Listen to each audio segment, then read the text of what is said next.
Dernier coucher de soleil, à la veille d'un retour en terre natale. Un voyage vers le pays tant attendu, tant rêvé par ce groupe de 250 réfugiés centrafricains. Des hommes, mais surtout des femmes et beaucoup d'enfants nés au Cameroun. Avant leur départ, la remise d'un précieux sésame, des actes de naissance mentionnant leur nationalité centrafricaine. Sur ces actes de naissance, vous avez remarqué, il y a la nationalité de leurs parents, qui sont des centrafricains. On écrit là et là pour pouvoir donner aussi la nationalité aux enfants, pour qu'il n'y ait pas d'amalgame lorsqu'ils sont retournés chez eux. Ils ont une vie civile maintenant, c'est le début de la vie quoi. Parce qu'avec ça, ils peuvent aller à l'école, demain il faut faire les tests d'identité. Ça fait toujours plaisir quoi, de participer à ça. Ici, dans ce camp de réfugiés de Lolo à l'est du Cameroun, chaque famille a décidé d'être rapatriée sur une base volontaire.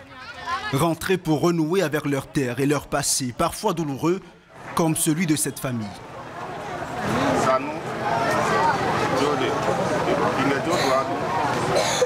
Maïmouna et ses 3 enfants viennent d'une famille musulmane. Ils sont arrivés ici en 2014, fuyant l'avancée des anti-Balaka, des groupes d'autodéfense à majorité animiste, entrés en guerre contre la rébellion Séléka qui avait pris le pouvoir quelques mois plus tôt. À l'époque, sur fond d'instrumentalisation politique, les massacres intercommunautaires et les exactions réciproques font des dizaines de milliers de victimes. Aujourd'hui, Maïmouna veut oublier ce conflit, trop souvent réduit à un simple affrontement entre chrétiens et musulmans centrafricains. Elle ne pense plus qu'à retrouver sa maison abandonnée il y a 5 ans. J'ai fui la Centrafrique à cause de la guerre et à cause des anti-Balaka. Tout le monde fuyait, on a suivi le mouvement et on s'est retrouvés ici un peu par hasard au Cameroun. À la veille de notre départ, nous sommes vraiment contents de repartir et je suis très heureuse de ramener mes enfants là où ils sont nés. À la nuit tombée, à quelques heures du départ, beaucoup d'impatience chez ces réfugiés déjà rassemblés près des tentes. À l'intérieur, le dernier repas en terre camerounaise sous la supervision des équipes du HCR, dont fait partie Catherine. Des humanitaires sous pression qui doivent veiller à tout, y compris à ce que les candidats au retour ne changent pas d'avis pendant la nuit. Les équipes de la fédération, vers la fin, doivent passer dans les dortoirs avec nous, se rassurer que tout le monde est là. Et maintenant, le matin, on est certain qu'on n'aura pas de désagréments. Et au moment de monter dans les véhicules, tous seront là pour le départ. Le lendemain aux aurores, le jour J. Une par une et en file indienne, les familles de réfugiés embarquent dans une demi-douzaine de camions.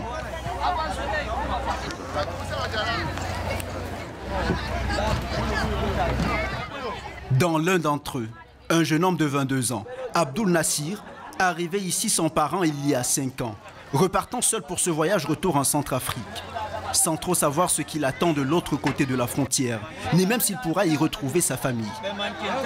Là, je suis en train de rentrer. J'espère que les guerres sont déjà finies. Je ne sais pas si peut-être qu'on a déjà séparé. Est-ce qu'on peut retrouver encore? Je ne sais pas. Je ne veux plus délaisser ma famille derrière.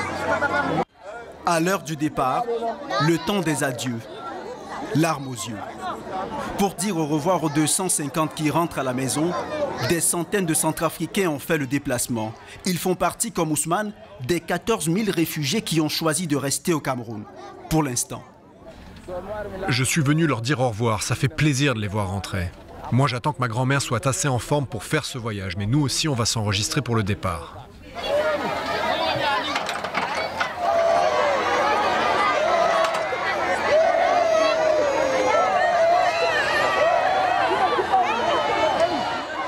L'émotion et le mal du pays pour ceux qui restent. Le voyage vers l'inconnu pour ceux qui partent, en convoi.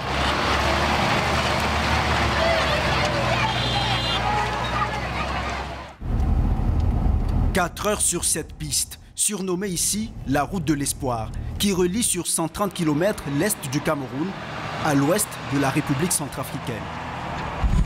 Mobile 3, ici Mobile 2 prend le relais. Nous voici déjà de l'autre côté de la frontière, en territoire centrafricain, où une discrète escorte policière précède le convoi. Mais à l'arrivée dans cette commune centrafricaine de Berbérati, pas de comité d'accueil officiel, aucune autorité locale pour souhaiter la bienvenue à ces réfugiés de retour au pays.